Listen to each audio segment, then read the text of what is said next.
Star Wars Solo flop, good news for troubled prequel, but there's a catch.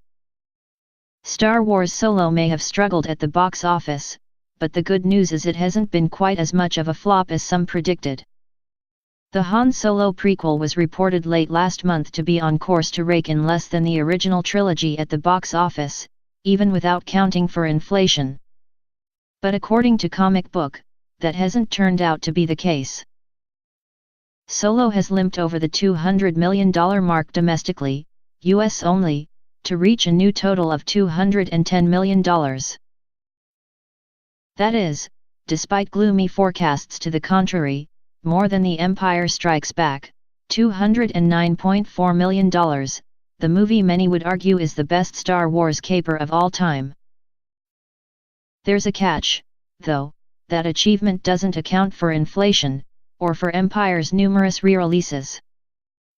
With inflation factored in, Empire's gross would, of course, be much higher. But the bottom line is that, while Solo is still something of a negative anomaly among Star Wars movies, things aren't quite as bad as they appeared.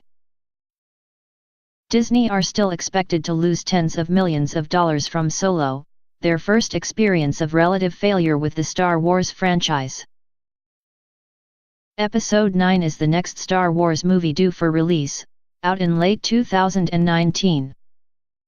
After that, 2 more trilogies are in the works, although the fates of numerous other rumored spin-offs remain unclear. An Obi-Wan film has long been rumored but never confirmed, as has a standalone adventure for Boba Fett. Once more, Solo ended with the door open for a sequel, the fate of Emilia Clarke's Qi'Ra left unclear. Ron Howard recently denied reports that all spin-offs and prequels had been put on indefinite hold. Solo is still playing at some cinemas.